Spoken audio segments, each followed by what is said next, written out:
Viva! Vamos então dar continuação às nossas sessões da tarde na produção e consumo sustentáveis. A iniciar agora esta sessão temos a professora Carla Pereira, do Centro de Investigação de Montanha do Instituto Politécnico de Bragança, que eu peço que se junte aqui. Ora bem, Carla Pereira.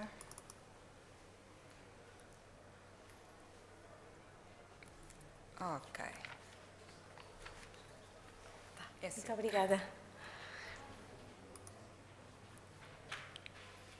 Boa tarde a todos. Gostaria de começar por agradecer à Comissão Organizadora pela oportunidade de estar aqui hoje a apresentar este projeto, que é financiado pela FCT e que conta com um consórcio formado pelo Centro de Investigação de Montanha do Instituto Politécnico de Bragança, pela Universidade de Aveiro, pela BLC3 e pelo MOR, e também com um parceiro-chave, que é uma empresa produtora de cogumelos sediada em Montezinho, Ostras do Campo. Este projeto é denominado Safe to Taste e pretende a dinamização do consumo e da produção sustentáveis de cogumelos de Montezinho.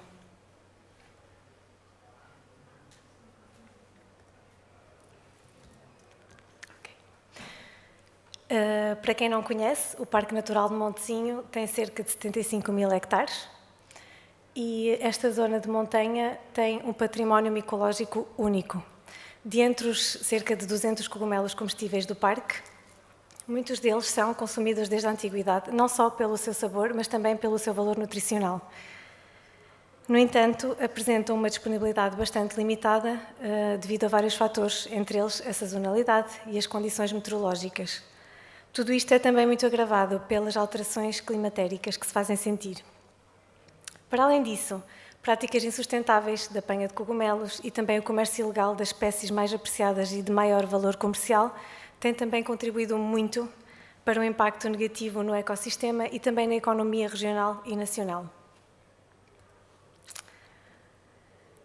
Todas estas questões têm levado também, aliadas ao facto dos coletores locais não poderem muitas vezes garantir a autenticidade dos produtos recolhidos, têm levado os restaurantes a evitarem incluir os cogumelos de Montezinho nas suas emendas, salvaguardando a saúde dos consumidores e, claro, o próprio negócio. E com este projeto, aquilo que se pretende é a implementação de estratégias que permitam uma produção sustentável de cogumelos do parque, que sejam seguros e garantir a sua disponibilidade ao longo do ano, de forma a que possam então ser utilizados não só pelos restaurantes, mas também incluídos na ementa do consumidor em geral. Então, numa primeira fase do projeto, que é aquela em que nos encontramos agora, este projeto é bastante recente, iniciou no verão passado, estamos nesta fase só na prospecção de espécies de cogumelos do parque. Começámos por fazer uma recolha de informação sobre a diversidade daqueles que são mais apreciados. Fizemos isso, claro, por consulta bibliográfica, mas também junto das comunidades locais, dos consumidores, não é, de cogumelos. Numa fase seguinte, que começou então no outono do ano passado, procedemos à colheita, identificação e também à garantia da segurança destes cogumelos, e para isso contamos com um parceiro que é a BLC3, que irá também criar um banco de germoplasma que permita salvaguardar estas espécies de Montezinho, para podermos saber qual é que é a diversidade do parque, mas também que permita a produção sustentável de inóculo para depois passar então para a cadeia de restaurantes e garantir que possa ser consumido ao longo do ano.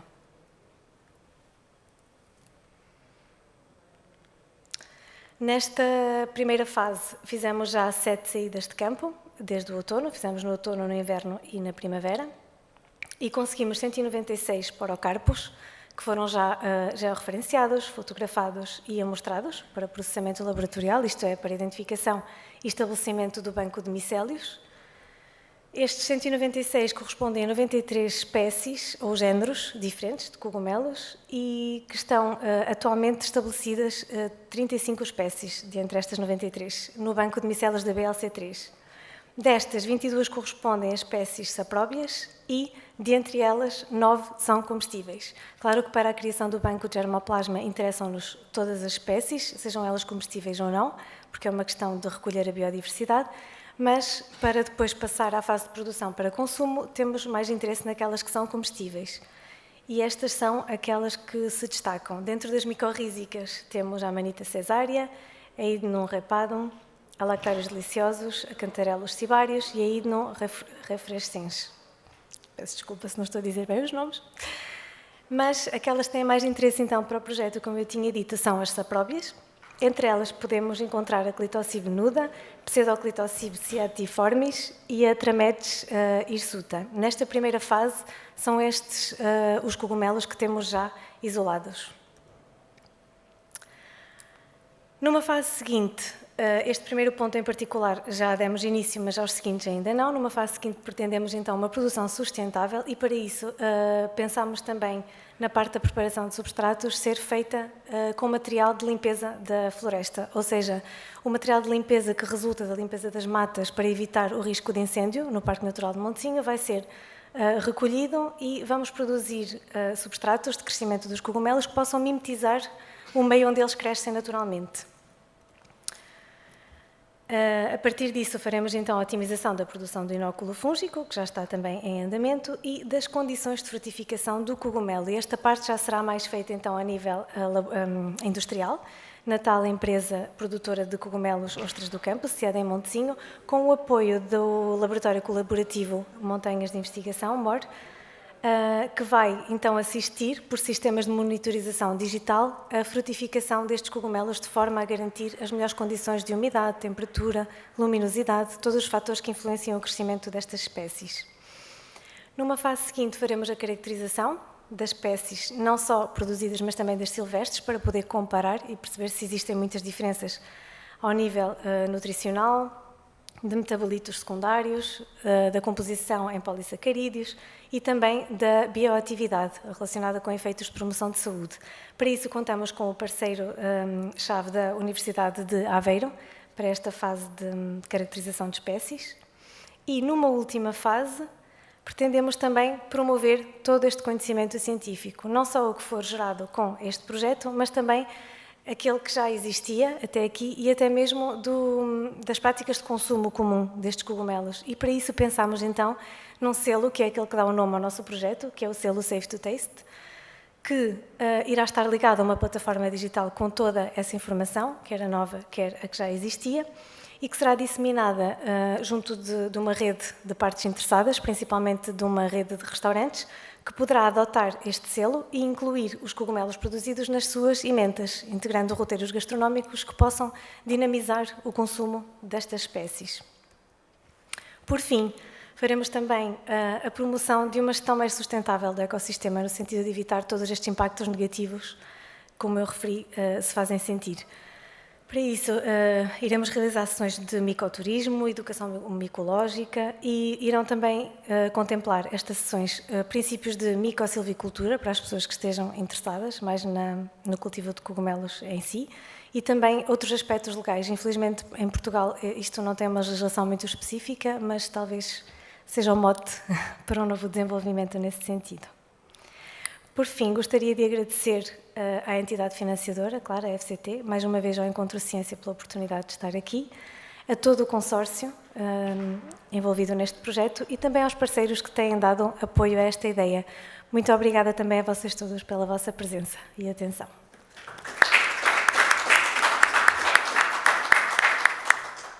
Muito obrigada. A minha sugestão seria talvez fazer as perguntas no fim. Ok. Não sei se pode ser este formato ou se preferem o formato anterior. Por mim não há problema, sim. Diga? Também foi assim, ok, muito bem. Sim. Então, Obrigada. vamos aproveitar e dar já a introdução ao professor Bao Shan-sun, do Instituto Nacional de Investigação Agrária e Veterinária. Ok.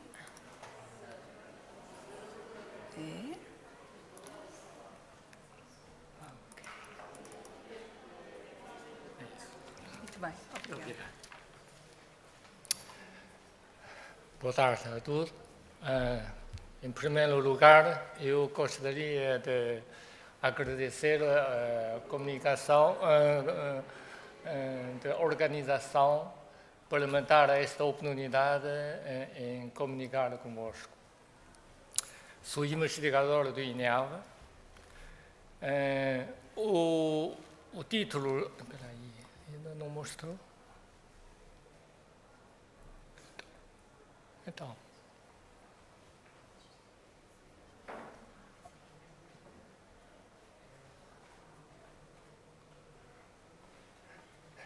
Peço desculpa.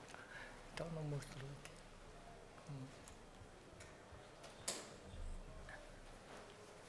Se calhar não foi... Não está aí a fazer a... Pois, não foi...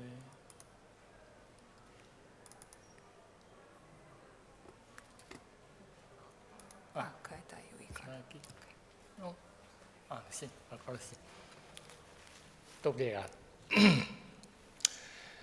O título desta comunicação é Nova Tecnologia para a separação em escala maior dos polifenóis bioativos a partir de superprodutos agroindustriais. Este trabalho foi realizado no Laboratório de Polifenóis e Instituto Nacional de Investigação Agrária e Veterinária. Durante as últimas 3 décadas, os polifenóis dos vegetais, sobretudo proandocenedinas de peso baixo peso molecular, ou seja, OBCs, OBCs, têm atraído muita atenção da comunidade científica internacional, devido ao seu efeito benéfico para a saúde humana, relativamente à sua potenciais efeito antioxidante. Embora os antioxidantes mais conhecidos são vitamina A, vitamina E, vitamina C, os polifenóis oligoméricos, ou seja, OPCs, são provavelmente os antioxidantes mais poderosos conhecidos hoje. OPCs têm propriedade antioxidante 50 vezes mais do que a vitamina E e 20 vezes mais do que a vitamina C. Por isso, hoje existem vários produtos OBCs no mercado, mas todos estes produtos são muito caros. A razão para isso porque os polifenóis dos vegetais estão presentes essencialmente na forma polimérica, que são nutritivos e com pouca biodisponibilidade, enquanto a sua forma monômeros e oligômeros, como flavonoides, resveratrol, ácido fenólico, antocianinas e OBCs, estão presentes uma pequena proporção. Por isso, quando isolamos estes polifenóis bioativos, primeiro temos de eliminar estes polifenóis polimerizados, inútil esta parte. E, com consequência, o processo de produção fica muito complexo, muito incômodo, o rendimento muito baixo e, finalmente, os produtos são muito caros. Assim, durante muitos anos, o desenvolvimento, o método eficientes para a separação dos polifenóis bioativos é, sem dúvida, uma tarefa de desafio, um desafio para os cientistas. Assim, durante os últimos mais de 20 anos, trabalhamos nessa área de investigação, conseguimos 2 avanços importantes. Primeiro, desenvolvemos alguns métodos de hidrólise para hidrolisar polifenóis poliméricos, ou seja, transformamos estes poliméricos para moléculas bioativas, para polifenóis de molécula baixa.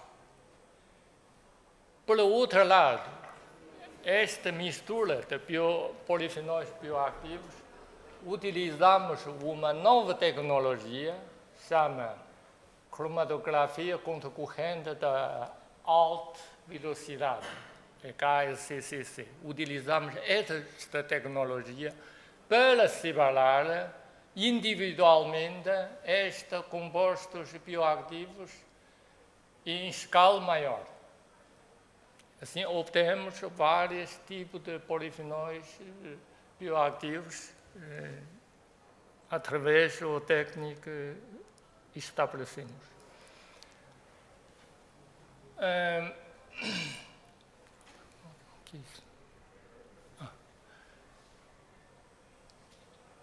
Os superprodutos agroindustriais, como bagaço de uva, bagaço de maçã, bagaço de outras frutas, frutos vermelhos, casca de sementes de favo, folha de dióspiro, etc. São fonte rica em polifenóis. Então, utilizamos estes matérias-primas, extraímos polifenóis, essencialmente em forma polimerizada, não é? Então, utilizamos diferentes métodos de hidrólise. E este diferente método, utilizamos diferentes nucleofilos. E estes nucleofilos selecionamos são também compostos bioativos. Assim, utilizamos quatro diferentes métodos e cada método permite obter, além de OP6, uma série de novos compostos bioativos. E, finalmente, como eu já disse, utilizamos a nova tecnologia da KLCCC para isolar e purificar estes compostos. A KLCCC é uma tecnologia nova, como renascimento recente, normalmente para isolar compostos naturais, de plantas naturais. Esta tecnologia não é para analítica e essencialmente para preparativa. O método clássico, como KPLC, semi-preparativo ou outra coluna cromatográfica, normalmente dá muito desvantagem da eficiência de isolamento. Então, esta tecnologia permite isolar todos estes compostos em escala maior. E, finalmente, estes produtos isolados, que a vantagem deste método que nós estabelecemos tem o rendimento 4 ou 5 vezes superior do que o método clássico, porque nós aproveitamos o polimerizado, não é? Tudo fomos transformados para bioativos. Os produtos isolados obtidos, eu acho que pode ser utilizado no setor alimentar, no setor farmacêutico e no setor cosmético, porque hoje em dia utilizamos muito produtos polifenóis. Muito obrigado. É tudo. Obrigado. Obrigada.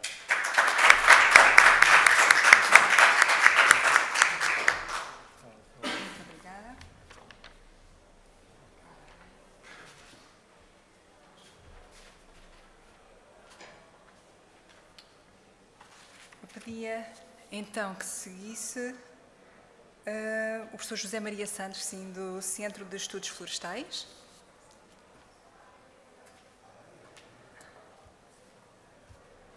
Okay. Onde é que ela anda? Aqui.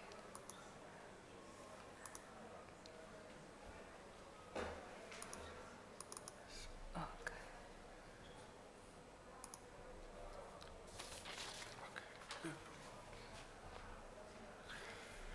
Ok, obrigado, boa tarde pela vossa presença. Agradeço também a oportunidade de poder estar aqui à FCT. E venho aqui apresentar um trabalho relativamente recente que realizámos no verão do ano passado com 2 alunas de mestrado, a Inês e a Margarida, e que teve como objetivo avaliar os efeitos de pesticidas, nomeadamente um inseticida, o esfenverlato, no comportamento de peixes nativos e não nativos. Aqui fazendo uma pequena introdução ao tema, portanto, é sabido de facto que os rios, os nossos rios e ribeiras estão sujeitos a uma multiplicidade de fatores, dos quais a poluição, nomeadamente através do escoamento de efluentes agrícolas e urbanos, são um dos principais fatores de perturbação nas comunidades piscícolas. Portanto, há N trabalhos que demonstram declínios significativos ou mesmo extinções de muitas espécies, portanto, em resultado dessa poluição e cada vez mais causadas por pesticidas. No campo dos pesticidas, podemos distinguir 3 grandes contaminantes, portanto, os herbicidas, os fungicidas e os inseticidas. Portanto, este trabalho focou-se nos inseticidas propriamente ditos, e neste caso nos piretroides, portanto, é uma classe de inseticidas. Portanto, eles são correntemente o 4º maior grupo de inseticidas usado no mundo inteiro, portanto, sobretudo em atividades da agricultura.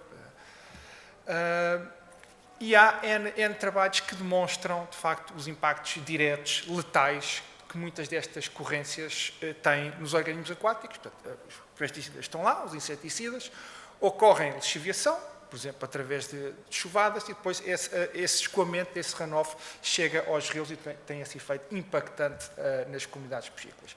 E com estas teses procura-se perceber não os efeitos letais diretos da própria pesticida, mas sim os efeitos subletais, nomeadamente alterações a nível de comportamento, que depois vão ter efeitos indiretos, portanto, a nível da performance, do desempenho de muitas espécies de peixe.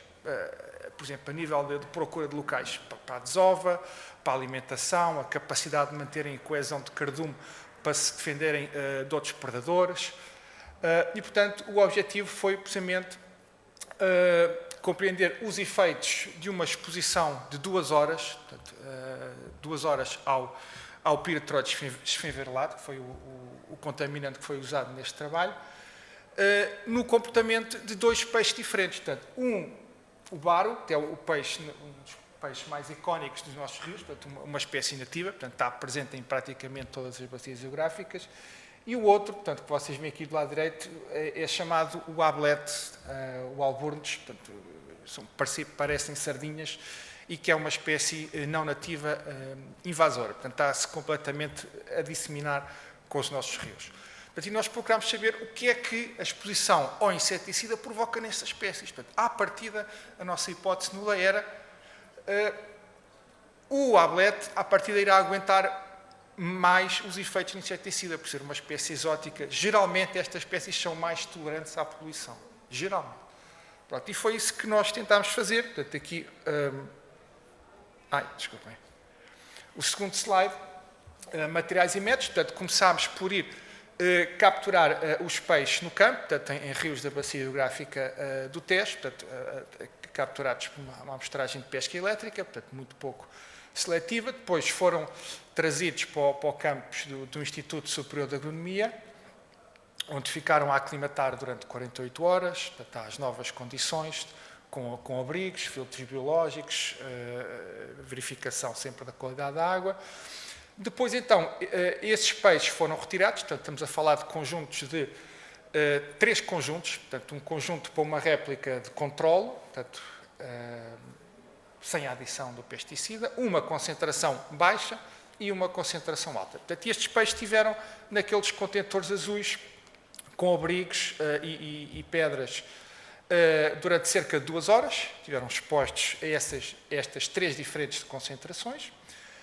E depois, entretanto, foram transferidos para o mesocosmos, que é esta foto número 4 que vemos aqui. Portanto, o mesocosmos, não sei se conhecem, na Tapada da Ajuda. A Tapada da Ajuda agora está aberta até passeios pedestres ao público em geral. Portanto, nós temos um sistema de 6 canais, portanto, cada um com 4 metros de comprimento, com cerca de 40 centímetros de largura.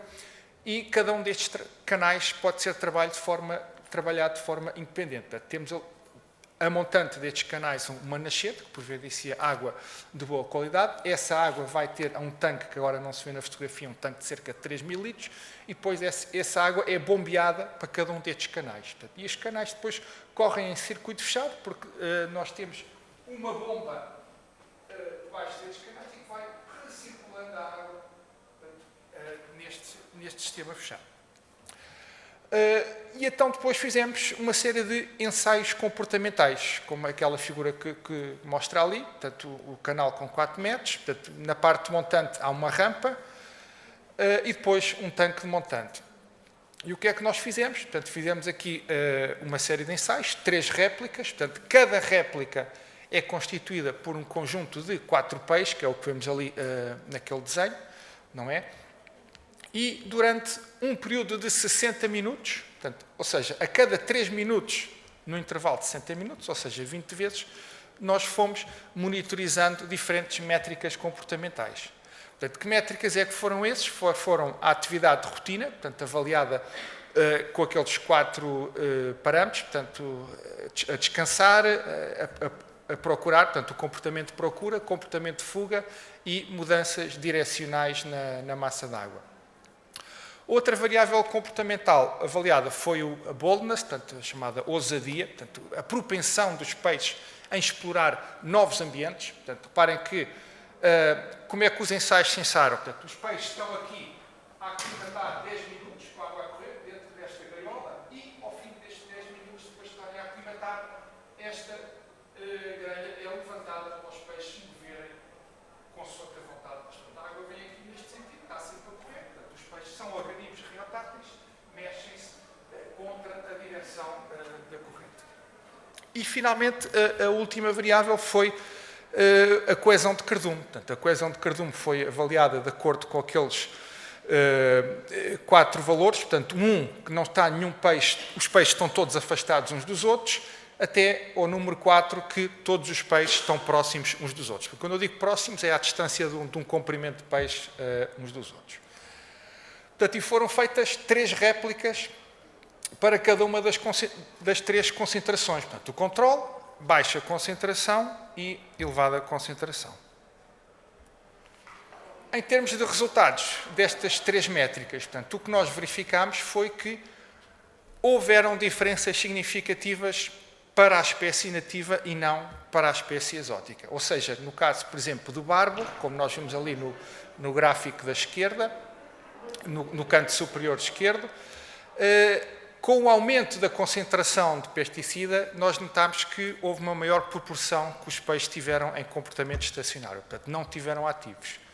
E, consequentemente, também verificou-se que, a nível da coesão de cardume, portanto, quanto maior a concentração do pesticida, a coesão do cardume desagrega-se. Portanto, é menor quando há maior concentração de pesticida do que na situação de controle em que os peixes estão mais juntos uns dos outros. Portanto, esta questão de eles estarem mais juntos uns dos outros confere-lhes várias vantagens. Por um lado, eles movimentam-se de uma forma mais aerodinâmica, portanto, movendo-se todos uns atrás dos outros ou ao lado uns dos outros. Por outro lado, também lhes confere maior proteção contra os predadores, estando a coesão de cardume elevada. Quando aumentámos a concentração do pesticida, o que se verificou foi que essa coesão diminuiu. E também verificámos a nível da ousadia, portanto, da boldness, que temos ali, que houve diferenças. Portanto, aqui obtivemos aqui um resultado um pouco inesperado. Portanto, obtivemos que, no caso do controlo e da concentração alta de pesticida, não houve propriamente diferenças uma das outras. Portanto, enquanto que na concentração baixa houve menor ousadia. Portanto, nós aqui pomos como hipótese Quando, na presença do pesticida, portanto, na concentração baixa, os animais retraíram-se um pouco, portanto, deixaram de tentar explorar o novo ambiente, mas quando aumentámos a concentração de pesticida, a ousadia aumentou. Portanto, nós aí suspeitamos que seja uma tentativa de fugir, portanto, daquele ambiente com maior concentração. A nível de conclusões, portanto, é um pouco isto que eu vos falei, portanto, uma baixa exposição de apenas 2 horas ao inseticida esfenverlato foi suficiente para alterar a atividade comportamental do baro, portanto, de uma espécie nativa, não afetando, contudo, a espécie não nativa exótica. Qual é que é a grande implicação disto? É que, de facto, estas espécies podem, com base nestes resultados, que também precisam de ser mais explorados no futuro, não é? Portanto, aumentar o tipo de utilização, ensaiar com diferentes guildas de peixes, pensar que também que estes ensaios podem ser feitos com outras variáveis ambientais. Portanto, nós sabemos o que acontece. Num rio, não temos só uma pressão da presença do pesticida. Há outros fatores, não é? Existência de espécies competidoras, aumento da salinidade, diminuição do oxigênio. Portanto, é importante também que estudos futuros possam integrar estas outras componentes de múltiplas pressões. E, portanto, isto só para concluir, que estava eu a dizer que a implicação deste resultado, portanto, de as espécies nativas terem sido afetadas pela presença do pesticida, enquanto que a espécie exótica não foi, isto tem logo como consequência de que estas espécies, portanto, as não nativas, terão à partida maiores vantagens competitivas do que as espécies nativas. Sobretudo agora, num cenário de alterações climáticas, qual é que é uma das principais ações que poderão acontecer nos rios, é de facto um aumento da dissecação, maior temperatura, aumenta a dissecação, portanto, o efeito de diluição do pesticida vai ser menor. E, portanto, são as espécies exóticas que, à partida, poderão ter vantagem em aguentar estas maiores concentrações de pesticidas. E era isto que eu tinha para vos mostrar. Muito obrigado.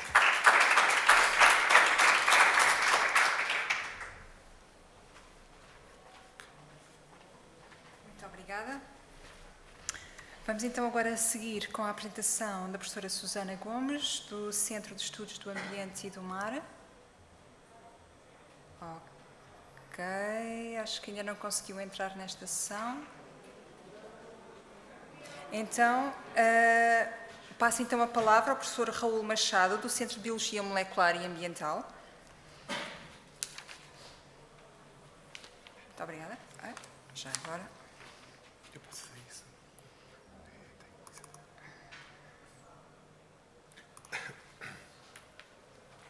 Boa tarde. Antes de começar, eu não posso deixar de agradecer o convite e cumprimentar a doutora Margarida Prado, assim como a audiência, pelo menos os restantes que ficaram, os resistentes, na realidade, porque está um tempo porreiro lá fora e estamos aqui nesta sala. Então, eu hoje venho-vos falar um pouco sobre uma linha de investigação do nosso grupo de investigação no Centro de Biologia Molecular e Ambiental e no Instituto de Ciência e Inovação para a Biosustentabilidade. O meu nome é Raul Machado, como já foi apresentado, e sou investigador auxiliar do CBMA, que fica na Universidade do Minho. Então, hoje vou falar aqui um pouco. Eu tenho, antes de mais, desculpem, eu tenho um problema que eu mexo muito. Eu não consigo ficar, e o meu colega também tem o mesmo problema, que eu reparei. Portanto, a voz vai falhar um bocadinho, porque eu vou deslocar para aqui, e também vou introduzir algumas palavras em inglês, porque torna o discurso mais fácil. Então, hoje venho-vos falar um pouco de uma temática um pouco diferente daquilo que ouviram até hoje, até durante o dia de hoje, neste painel. Eu vou-vos falar de polímeros. Vou-vos falar de polímeros, mas polímeros de uma vertente um pouco diferente. Vou-vos falar de polímeros proteicos, portanto, estamos a falar de proteínas compostos por aminoácidos e, como tal, são intrinsecamente biodegradáveis e, para além disso, vou-vos falar de materiais aos quais dei o nome de biotecnológicos. Porquê? Porque são produzidos por micro-organismos com uma pequena nuance. São sintetizados de novo, são artificiais. Não existem na natureza, mas são, sim, bioinspirados. Então, a nossa motivação prende-se com o impacto ambiental que atualmente Excelente. Ok, isto agora está muito melhor. Então, a nossa motivação prende-se com a necessidade do desenvolvimento de novos materiais poliméricos biodegradáveis, biossustentáveis e que sejam principalmente, obviamente, amigos do ambiente. Isto porquê? Porque, como estas imagens mostram, atualmente assistimos a uma acumulação excessiva de materiais poliméricos, nomeadamente de plásticos no ambiente, que causam uma pressão ambiental e que tem por consequência o atual modelo económico linear do take, make, use, dispose e, como tal, basicamente, nós retiramos, utilizamos e logo a seguir descartamos. Isto leva a esta acumulação no meio ambiente, que provoca então uma pressão ambiental e a nossa motivação é desenvolver soluções que possam, de alguma forma, contribuir para colmatar esta pressão ambiental, ao mesmo tempo contribuir para a saúde e o bem-estar. Portanto, aqui surgem então a nossa proposta de valores, chamamos assim, são a utilização de polímeros proteicos como uma fonte de bioinspiração para o desenvolvimento de novos materiais biodegradáveis e biossustentáveis. E nesse aspecto, se nós olharmos para a natureza sempre foi e sempre será uma fonte de inspiração e design. E na natureza podemos encontrar proteínas altamente especializadas que representam materiais de elevadíssima performance. Temos, por exemplo, na absorção de impacto, o colagênio, por exemplo, como temos ali nas patas dos animais, a abdutina ou a resilina, que são proteínas altamente especializadas para providenciar ao animal energia, uma fonte de energia para o voo, ou para o nado, ou até mesmo como amplificador de forças. A elastina, como temos na nossa pele, nas artérias e nos pulmões. E agora, eu gostava que só pensassem no aspecto. Estes materiais são mesmo, são fruto de milhares de anos de evolução, são altamente especializados. E agora vamos pensar quantas vezes é que as nossas artérias esticam e voltam à situação normal durante toda a nossa vida. Quantas vezes é que uma mosca bate as asas por segundo? E estamos 100% sempre a falar de proteínas. E uma característica interessante destas proteínas é que estas proteínas, as chamadas proteínas estruturais, encontram-se, obviamente, como já referi, ou como dei a entender, envolvidos em proteínas estruturais, em proteínas ligadas a uma propriedade física e consistem, e na sua composição, têm blocos de aminoácidos que se repetem ao longo da cadeia proteica e que são, em última instância, responsáveis pelas propriedades mecânicas dessa própria proteína. E podemos encontrar estes pequenos blocos de aminoácidos em proteínas como a elastina, que se encontra ali sublinhada a vermelho, ou na seda do bicho da seda, sublinhada a verde, e isto tem uma razão de ser porque é que estão sublinhadas, ou encontramos também, por exemplo, na seda, na queratina, que é a proteína que encontramos no cabelo. As meninas aqui sabem perfeitamente, que acaba por ser algo que procuram nos próprios shampoos ou tratamentos. A abdutina, portanto, encontramos em todas as proteínas estruturais, cuja função é ter, acima de tudo, uma função física, uma propriedade mecânica e que evoluíram para esse fim. Só que nós não conseguimos, apesar de termos estas proteínas na natureza, é muito difícil conseguirmos ir buscá-las à natureza e utilizarmos para o desenvolvimento de materiais ou produtos para a utilização da nossa sociedade. Isto porquê? Porque a fonte do material tem que ser abundante, tem que ser eficiente a nível de custos e, acima de tudo, também tem que ser eficiente a nível da sua extração. E, na natureza, as proteínas encontram-se geralmente em pequenas quantidades. A sua extração muitas vezes é geralmente difícil e bastante dispendiosa e, além disso, os processos de extração podem alterar ou destruir as propriedades que desejamos. Então, uma alternativa, e é daí que vem então a minha proposta dos materiais biotecnológicos, prende-se com a utilização de abordagens biotecnológicas, utilizando proteínas recombinantes e fábricas celulares microbianas para a sua obtenção. E estes polímeros proteicos sintéticos, estes materiais biotecnológicos, podem ser então desenhados explorando os 20 aminoácidos que ocorrem naturalmente, tem a particularidade, como atuamos a nível do desenho do DNA, que posteriormente leva à formação da proteína, podem ter um desenho modular, permite inclusive fazer uma assemblagem com base em multiblocos, e já vou explicar um bocadinho como é que isto funciona, e portanto é possível combinar na mesma proteína uma ou mais propriedades. Portanto, muito simples, se nós temos aqueles blocos repetitivos de aminoácidos da seda, com o hexapéptido GAGAGS, podemos desenhar o DNA que codifica para esse hexapéptido, juntar um pentapéptido que é responsável pelas propriedades da elastina e temos assim uma proteína que combina as propriedades da seda e da elastina. E se ainda por cima adicionarmos uma sequência que codifica para um péptido antimicrobiano, temos uma proteína que combina as propriedades da seda, da elastina e ainda tem propriedades antimicrobianas porque tem o péptido antimicrobiano para exercer a sua bioatividade. E, além disso, a vantagem face à síntese química é que a técnica de tecnologia de DNA recombinante permite ter polímeros com uma composição, uma sequência e um tamanho precisos. Portanto, aqui isto é o template geral que leva basicamente a um mapa que é seguido para a produção, começa pela engenharia genética, em que desenhamos os genes, introduzimos numa fábrica celular microbiana, tipicamente nós utilizamos bactérias, segue-se a expressão proteica e depois fazemos o upscaling até termos a produção da proteína em si. Portanto, o nosso grupo foca-se no desenvolvimento de materiais multifuncionais, eco-designed e bioinspirados. Multifuncionais porquê? Porque podemos utilizar estes blocos de aminoácidos que existem na natureza como templates, fazendo, basicamente é como se estivéssemos aqui a fazer uma construção com legos.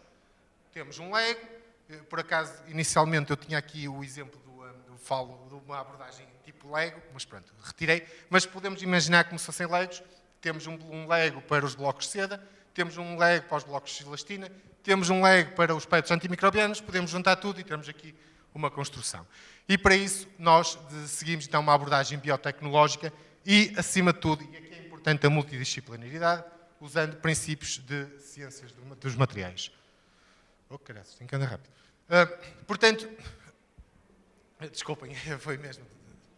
Portanto, estes polímeros proteicos biotecnológicos sintetizados de novo, e o de novo está em itálico porque não existem, nós vamos mesmo desde a raiz, são inspirados pela natureza, portanto nós aplicamos princípios naturais no seu desenho, seguimos uma abordagem biotecnológica através de tecnologia de DNA recombinante e usando micro-organismos como fábricas celulares, para o desenvolvimento de materiais proteicos multifuncionais que podem ser funcionalizados por engenharia genética, ou então, e aí nós elevamos a complexidade a outro nível, através da utilização, formulação de compósitos ou misturas, e relativamente aos compósitos, por exemplo, através da incorporação, que falo mais à frente, de nanotubos de carbono, para termos então materiais sintéticos completamente constituídos por aminoácidos, portanto são proteicos, com características da seda, do bicho da seda e da elastina que nós temos,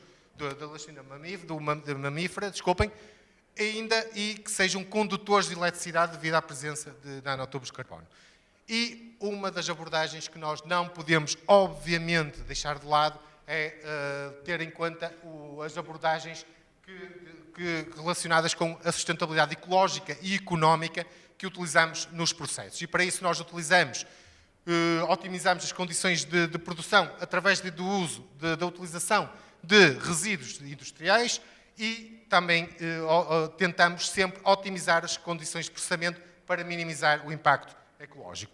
A título de exemplo, e temos aqui um exemplo que nós usamos bastante, que consiste numa proteína que combina na mesma cadeia as propriedades da elastina e da seda, do bicho da seda, conjugadas com um péptido antimicrobiano.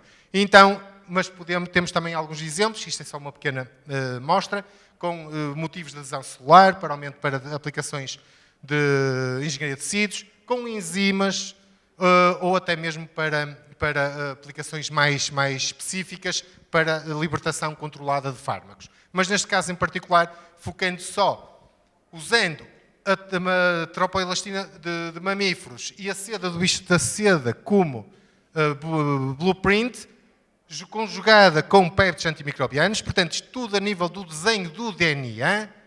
No final, após a produção, usando aquele esquema, aquele roadmap que vos indiquei há pouco, nós, de seguida, fabricamos diferentes tipos de estruturas. Portanto, desde hidrogéis. Hidrogéis, basicamente, são estruturas muito porosas que têm um líquido lá dentro. Se tirarmos o líquido, chamam-se aerogéis.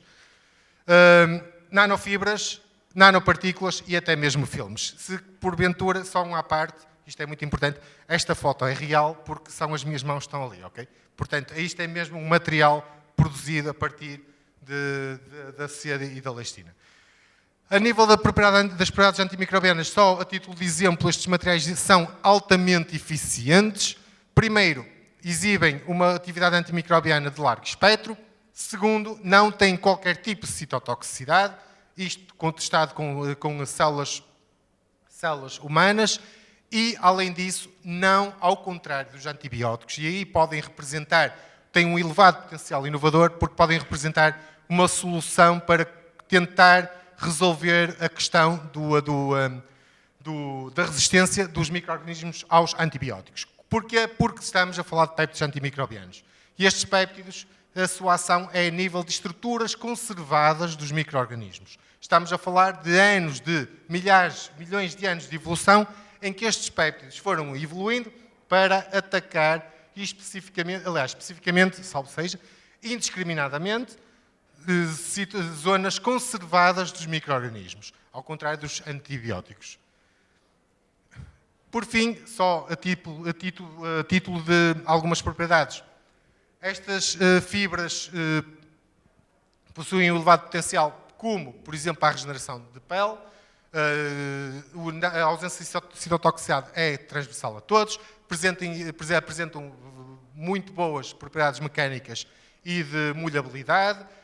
Os hidrogéis, também para aplicações biomédicas, são extremamente interessantes, enquanto que estes filmes têm uma variedade de aplicações, uma vez que não são citotóxicos, possuem propriedades mecânicas semelhantes ao PLA, que é o bioplástico mais utilizado, ou mais conhecido, elevada estabilidade térmica e elevada transparência, que é ótimo, por exemplo, se pensarmos até em lentes de contacto.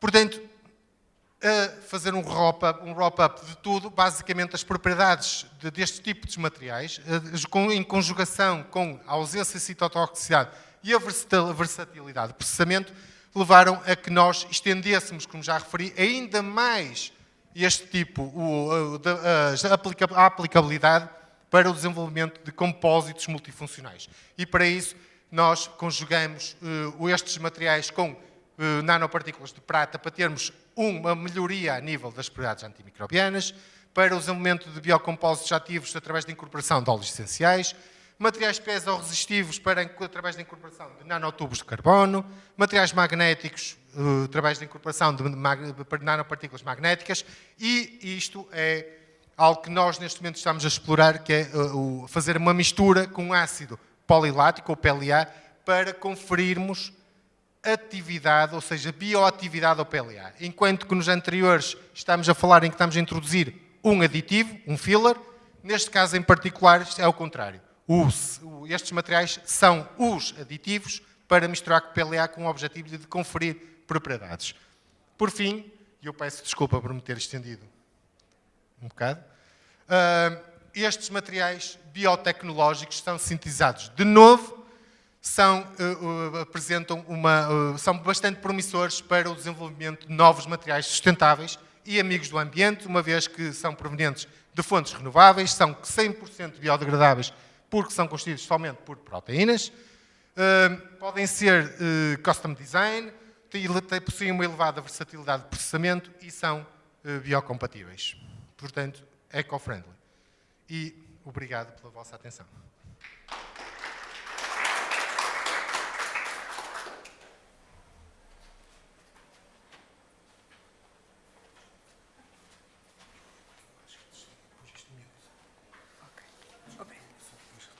Quando reparei para ali já ia em 10 minutos. Ok, muito obrigada por esta apresentação. e por todas as contribuições até ao momento. Eu venho perguntar se se encontra já na sala a professora Susana Gomes ou algum representante da professora. Ok? Então, eu venho pedir que a professora Cláudia Vicente... ok, viva. Precisa deste? Não. Ok.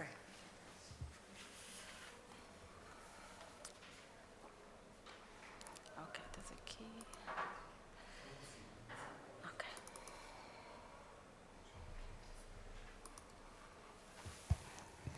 Ok.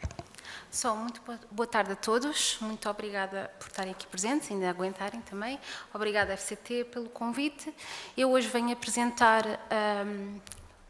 trabalhos que são efetuados no Laboratório de Nematologia da Universidade de Évora e em que recorremos, portanto, a metodologias multiómicas, abordagens multiómicas para o controle dos nematos fitoparasitas. O meu nome é Cláudia Vicente e eu sou investigadora auxiliar do MED e atualmente também do Change. Portanto, o Laboratório de Nematologia, o NemaLab, tem mais de 25 anos de existência na Universidade de Évora e tem como principal foco o estudo da biologia dos nematos fitoparasitas, principalmente aqueles que afetam importantes culturas em Portugal, tanto na agricultura como também na floresta.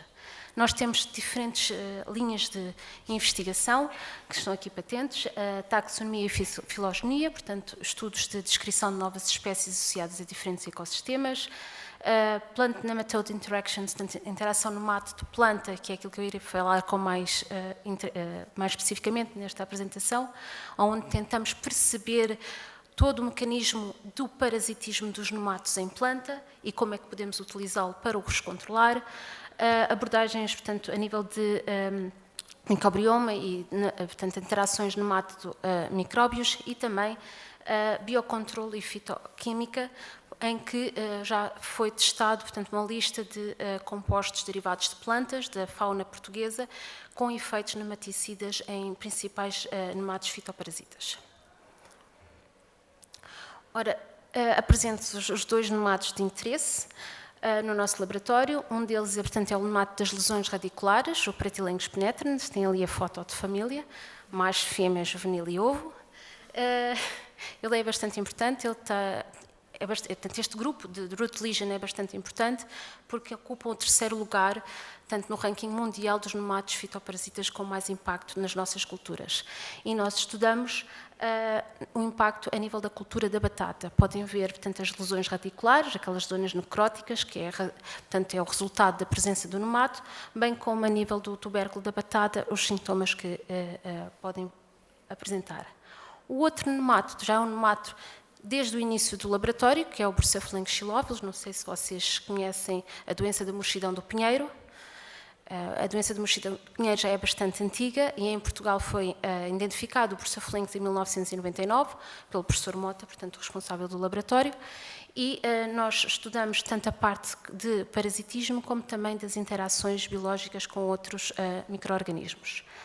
De dizer que a doença é bastante complexa, no sentido em que envolve três elementos: o nemátodo, o vetor, que é um inseto que é o monocampos, e também a árvore hospedeira, que é maioritariamente pinus. Em Portugal é o Pinus spinaster. Portanto, o que eu venho mostrar aqui são três projetos. Um deles já terminou, mas, portanto, é a origem ao segundo projeto que eu irei falar e, portanto, utilizamos as diferentes metodologias ómicas que atualmente todos nós conhecemos. O primeiro projeto, que iniciou no final de 2016, do qual eu fui pós-doc, que é o Pratitec, tinha como principal objetivo estudar os mecanismos moleculares envolvidos no parasitismo do Pratylenchus penetrans para o desenvolvimento de novas e estratégias mais específicas do controle do nemátodo e, como tal, utilizamos a transcriptómica para gerar transcriptomas do nemato em interação com a planta e entender o que é que o nemato produzia a quanto da entrada na planta. E perceber o quê? Perceber a produção das proteínas de parasitismo, que são proteínas que medeiam, portanto, toda a interface e todo o crosstalk com a planta e que fazem com que o nemato tenha sucesso dentro da planta. Portanto, gerado estes transcriptomas, que tanto gerámos a nível de batata como também de soja, e fomos obter, portanto, uma lista de genes upregulator, portanto na interação com a planta, e que podiam ser potenciais genes relacionados com a produção destas proteínas. E o segundo passo, para além de outros que não está aqui referido, foi tentar silenciar estes genes e verificar, portanto, silenciar no nemato, bem como in planta, portanto ter a planta a produzir o double-strand RNA que vai fazer o silenciamento desses genes, para verificar se o seu knockdown iria afetar, de certa forma, o nemato a infectar a planta. Portanto, este foi o projeto que terminou em 2019 e que deu origem ao segundo projeto, do qual eu sou PI, que é o Proteomics, que tem outra abordagem metabolómica, que o objetivo é estudar um metaboloma, comparar o metaboloma de plantas resistentes e plantas suscetíveis, neste caso de batata e também de soja, e verificar no diferente perfil metabolómico das cultivares que vamos utilizar se existem específicos metabolitos relacionados com esta resistência. E que sabemos da bibliografia que os plant secondary metabolites, os metabolitos secundários das plantas, são muitas vezes utilizados tanto pelas plantas, não diretamente, mas indiretamente com uma ação nematicida. O segundo passo será, portanto, fazer esse screening desses compostos bioativos, tanto em pratilengos penetrantes, e utilizar os mais promissores para perceber, portanto, o modo de ação no nemato. Portanto, se no Pratitec nós estudávamos o transcriptoma para determinar os genes que, ao silenciar, portanto, iriam fazer com que o nemato não infectasse a planta, no Proteomics nós queremos estudar os genes de metabolismo normal do nemato. Portanto, ok? Este projeto começou em março de 2021 e encontra-se agora a decorrer. O terceiro projeto, que é o NEMA Wars, este aqui eu espero estar a dizer tudo correto, porque a Margarida não está aqui presente, surgiu portanto, do doutoramento da Margarida Espada, na Universidade de Évora, em que estudou o parasitismo do Bursiophilinx xylophilos em Pinus pinastra, e na altura ela encontrou um DNA motif que estava associado a estes genes relacionados com o parasitismo, portanto, aquilo que eu estava a falar anteriormente. Portanto, neste projeto, o objetivo é identificar todos os reguladores e todas as proteínas do complexo de regulação para que se consiga, portanto, através de metodologias de silenciamento, fazer o switch off deste complexo e não ter um efeito só num gene, mas em vários genes. Portanto, tem um efeito cascada a nível da expressão dos genes relacionados com o parasitismo. É uma abordagem bastante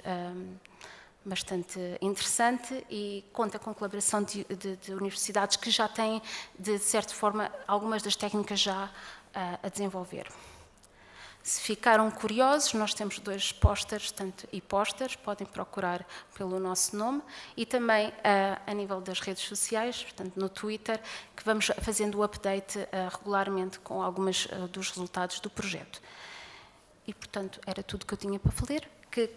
Gostaria de agradecer aos membros, aos anteriores, aos futuros e aos constantes, como podem ver nas fotos, estão aqui 5 ou 6 anos de diferença, a todos os colaboradores, nomeadamente o INIAV, uma vez que o Proteomics a base é no INIAV, e a todos os colaboradores e, claro, à FCT pelo todo o financiamento. Muito obrigada.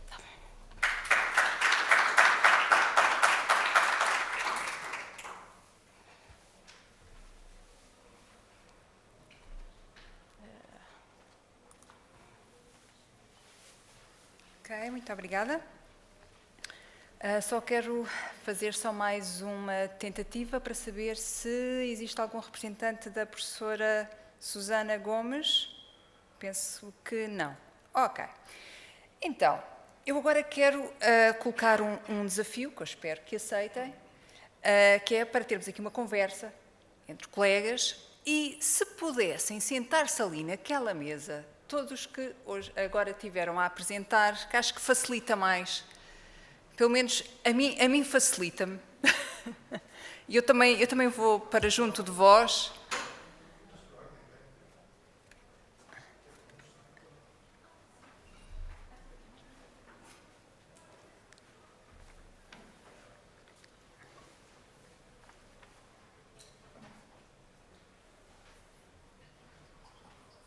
Fica menos intimidante do que ter aquela mesa gigante só para mim. É mais fácil.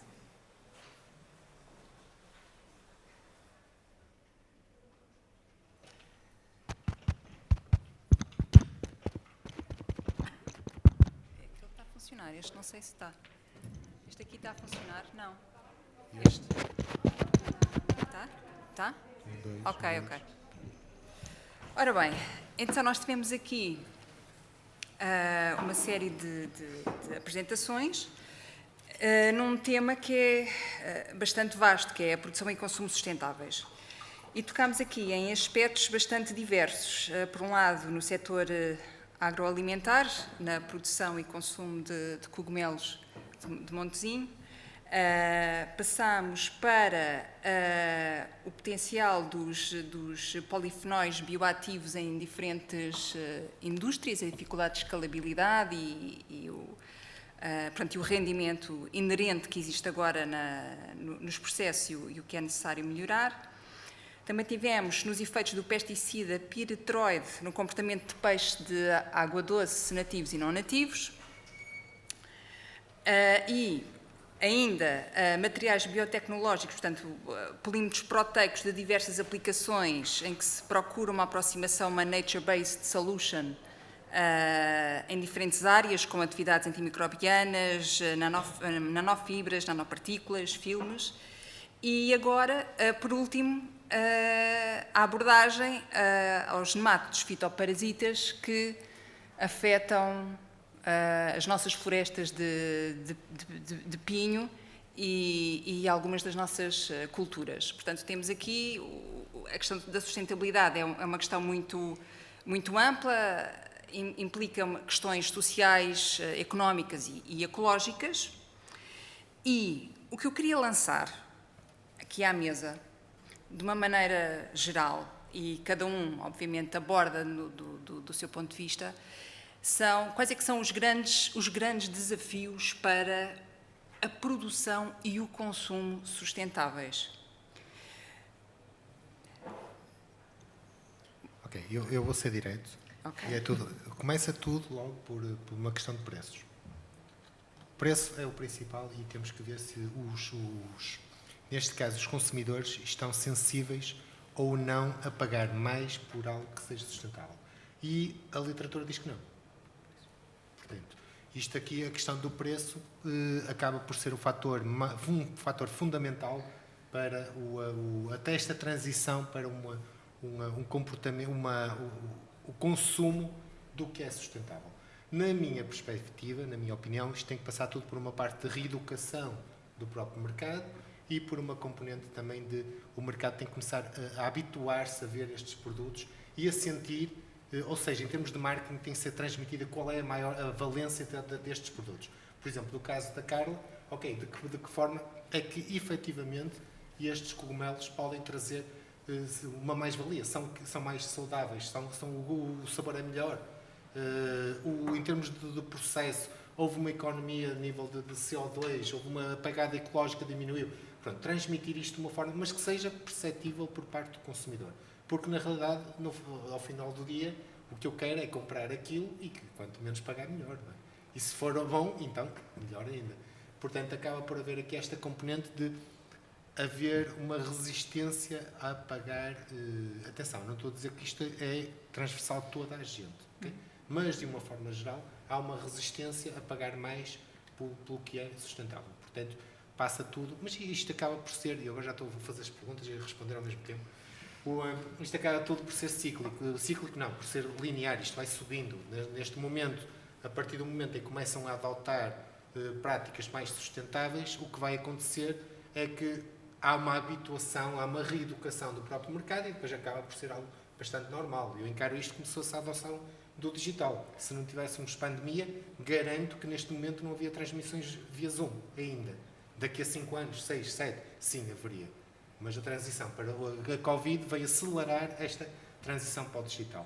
E esta questão toda à volta da COP, do Green Deal, mesmo até da própria European Bauhaus, acaba tudo por serem iniciativas que vão contribuir para que o consumidor esteja mais habituado, mais sensível a esta questão da sustentabilidade e acabe por adotar mais rapidamente. Mas, obviamente, para mim, continua a ser a maior resistência, continua a ser o preço. Ok. Mais algum colega quer acrescentar aqui alguma Quer adicionar aqui algum comentário ao comentário do professor Raul? Ok. Muito bem. Em relação... Ok, então eu vou aqui tentar fazer uma outra questão mais direcionada. Por exemplo, ainda em relação com o consumidor, no que diz respeito ao caso dos cogumelos de Montezinho, eu estava realmente curiosa em saber como é que iam chegar ao consumidor e depois acabei por perceber que, ok, vão ter atividades de micoturismo, educação também dentro da área. E como é que vão, quer dizer, quando pensam em quais são os vários eixos, isto é, quais são as várias as várias faixas de pessoas que acham que vão conseguir alcançar, não é? Com quem vão conseguir comunicar? Eu penso que o público é bastante amplo, esse que poderá estar interessado nas sessões de educação ecológica. Gostaríamos muito de alcançar aqueles que praticam a apanha indiscriminada, por exemplo, porque há muitos que nem sequer depois se dão ao trabalho de conservar o local da apanha. Não voltam a tapar para que no ano seguinte volte a frutificar. E gostaria muito que pudéssemos atingir esse público. Mas penso que também em termos de consumidor, no geral, também gostariam de ver qual é que é a fonte, não é? Onde é que eles crescem, como é que é o ambiente silvestre. Mesmo em relação aos restaurantes, que agora não podem utilizar e, sabendo de onde vêm, sabendo a fonte segura, poderiam também estar interessados em incluir nas emendas. Penso que também para eles poderia ser interessante este tipo de formação. Para a comunidade académica e científica, então, acho que tem mesmo muito potencial, não só pelas propriedades nutricionais e químicas, mas também porque realmente tem muitas propriedades medicinais que poderão ainda não estar exploradas, dada a falta de elucidação, muitas vezes, da estrutura química em si. O mundo dos cogumelos é imenso e há muito ainda por explorar. Penso que este tipo de atividades poderia atingir muitos tipos de públicos mesmo. Muito obrigada. Gostaríamos muito que assim ainda há fosse. aqui uma opção que é o micoturismo. Não é? Sim. Na realidade, a semelhança do wine, do enoturismo, o micoturismo também acaba por ser aqui um nicho que Sim, tem potencial de crescimento. Sim, completamente. Obrigada. 200 espécies, eu fiquei completamente espantado. Sim, não, sim. não tinha mesmo ideia Mais de uma ainda, quantidade. sim, mas pelo brutal. menos 200. Em relação à professora Baoshan Sun, a mensagem complementa o meu raciocínio. Aquilo que eu extraí foi que, ok, está perante uma série de polifenóis bioativos que têm potencial aplicação em cosmética, em farmacêutica.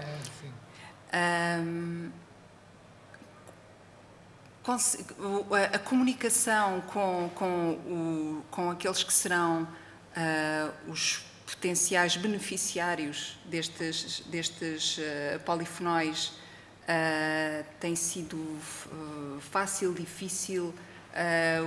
Onde é que acha que precisa de mais apoio para a sua mensagem passar? Isto é, para conseguir fazer uma maior divulgação. Da empresa. Sim.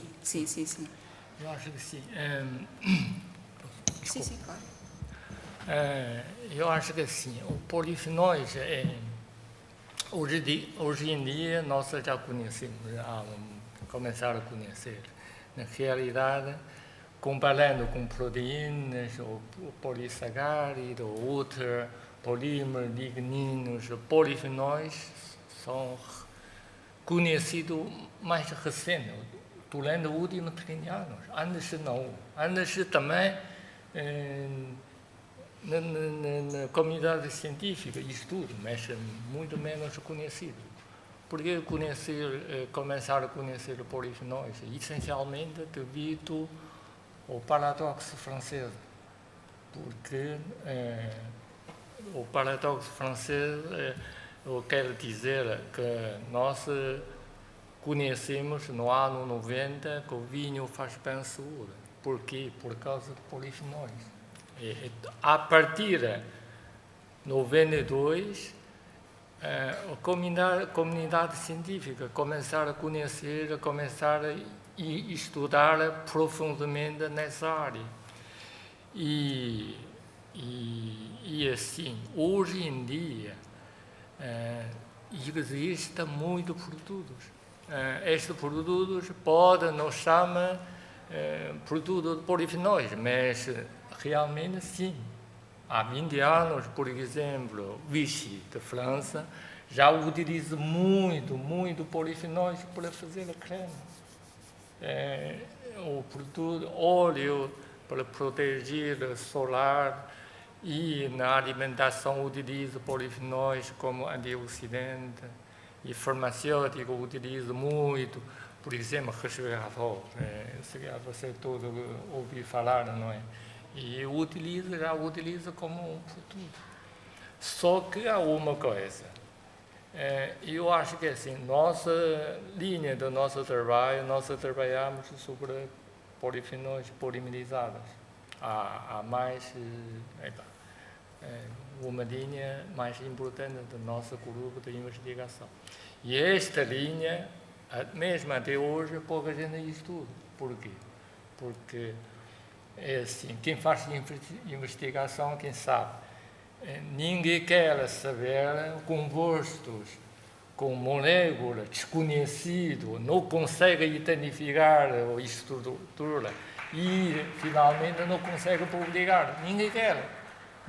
Nossa área de polifenóis, mesmo até hoje, ainda há pouco estudo no polimerizado, mas nós estudamos isso e finalmente conseguimos degradar tudo estas poliméricas para pequenas moléculas. Eu acho que se existe empresa que produz polifenóis, podermos dar informação é muito importante, que aumentar a eficiência de separação, produção. E hoje em dia, grande problema é rendimento. Porque no plantas naturais, o rendimento normalmente não ultrapassar 12%. Muitas vezes 5%, 6%.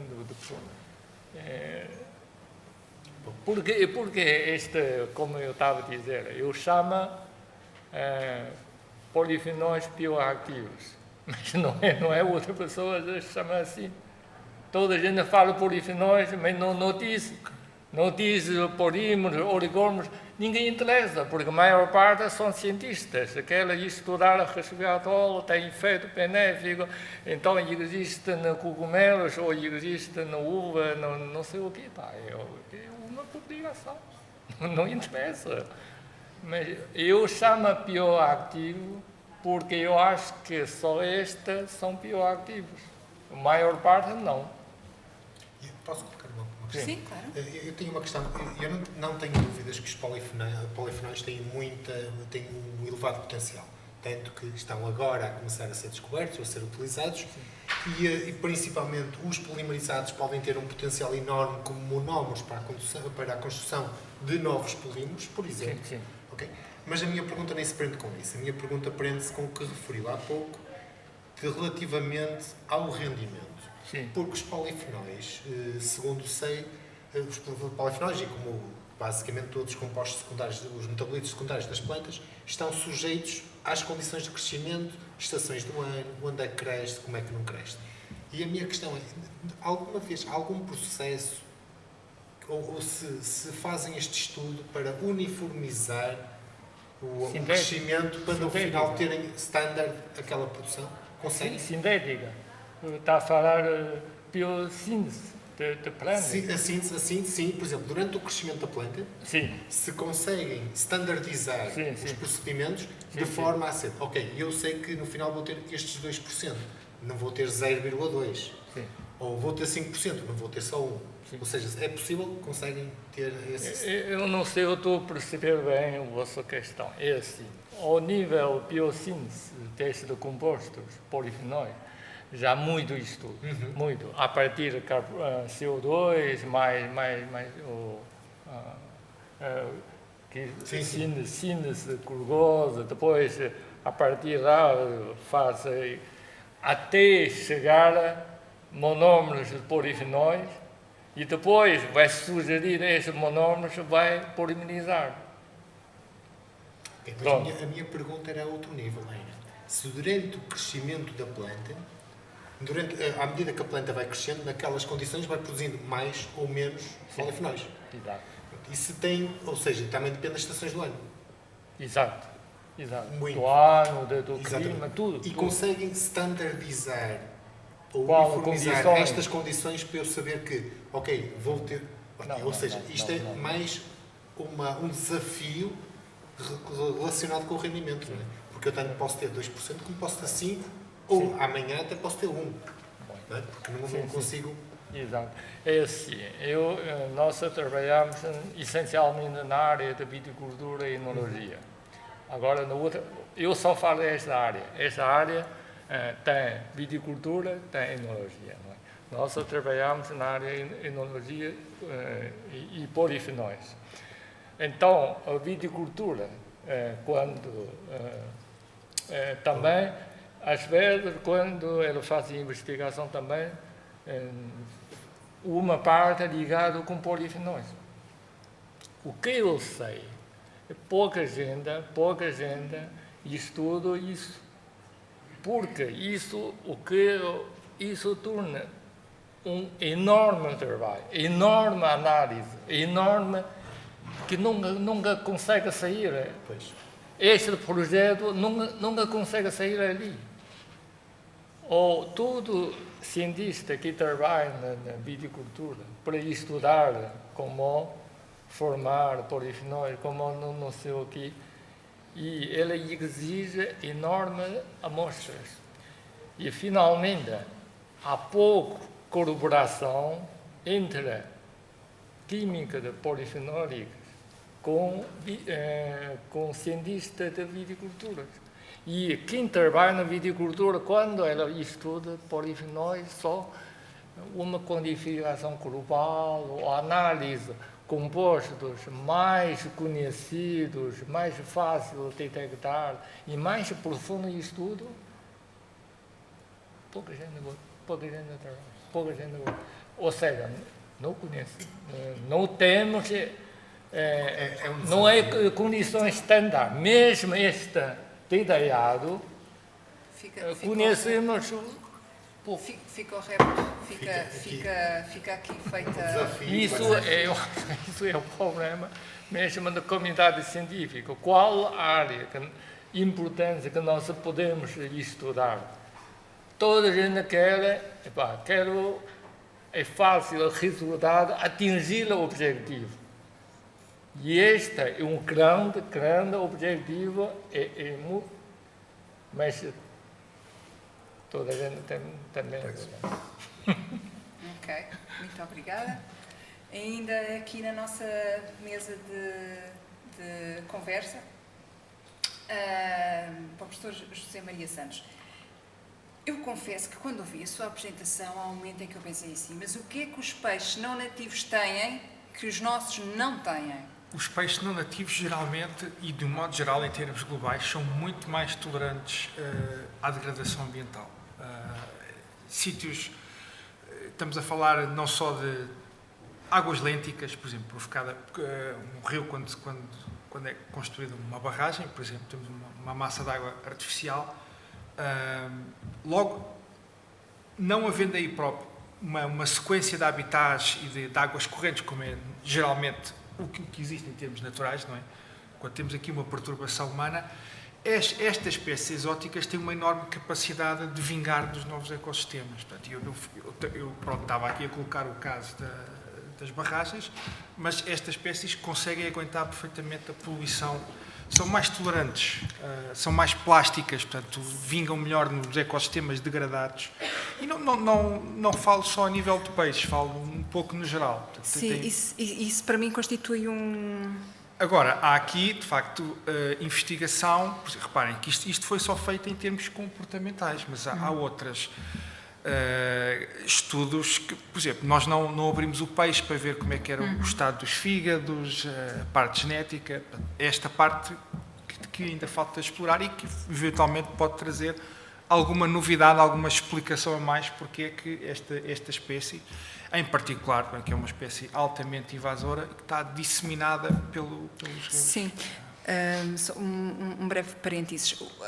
O que me ocorre é, ok, a ausência de predadores e eles conseguem proliferar, mas mesmo assim faz-me, eu acho que é um enigma, uma espécie que não é nativa, aparece num ambiente e de repente tem uma capacidade adaptativa extraordinária. E isso eu acho que é um paradoxo.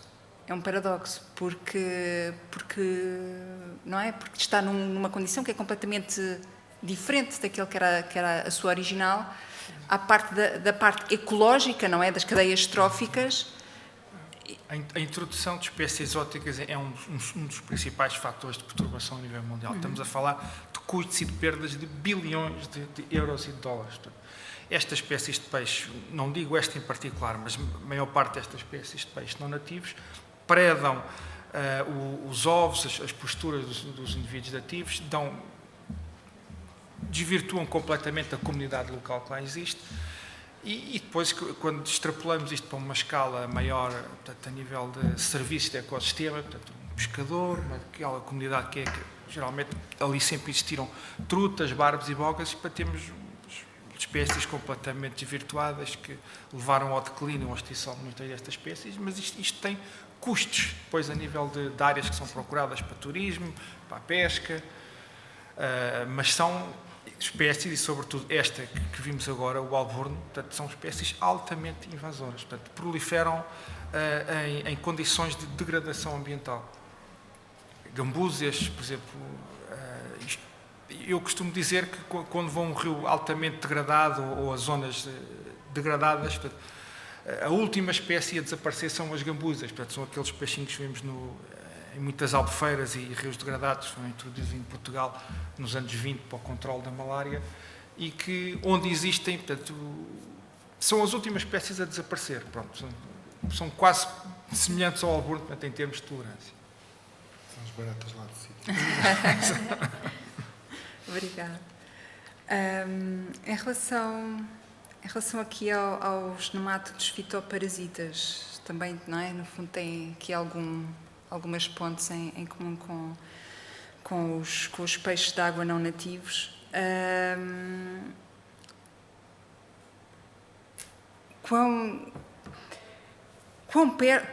Quão melhor é que nós conseguimos estar nos últimos anos no combate a estas pragas, vou-lhe chamar pragas. Sim, uns provocam doenças, sim.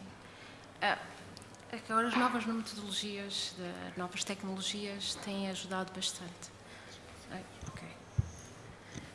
Os projetos que eu trago aqui têm uma aplicabilidade a longo termo, claro, nós estamos numa parte fundamental da ciência, mas tenho colegas meus que já estão muito mais aplicados e as novas tecnologias ajudaram, portanto, a ultrapassar uma parte do problema provocado pelos nematos.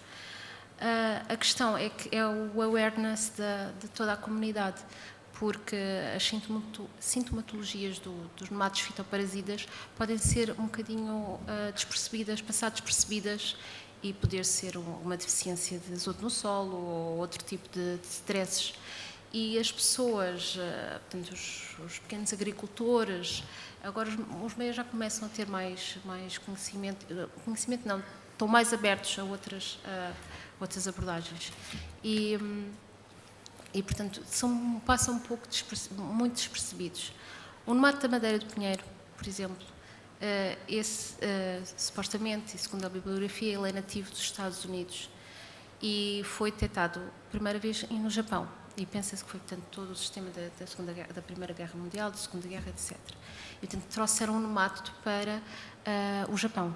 E uma vez no Japão tinha um inseto vetor, era um nemátodo não nativo. O que é que aconteceu?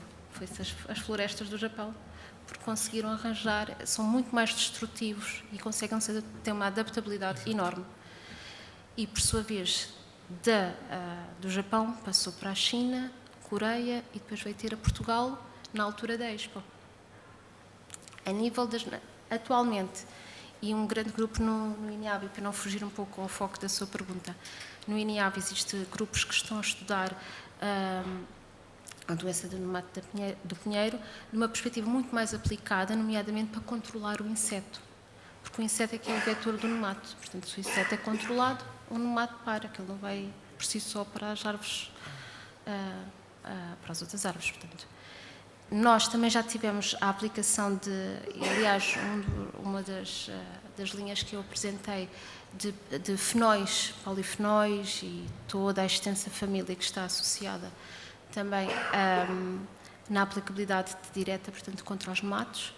E existem as grandes companhias, a Syngenta, a Bayer e tudo, desenvolvem nematicidas com essas bases, com compostos naturais das plantas, bem como com compostos produzidos por micro-organismos.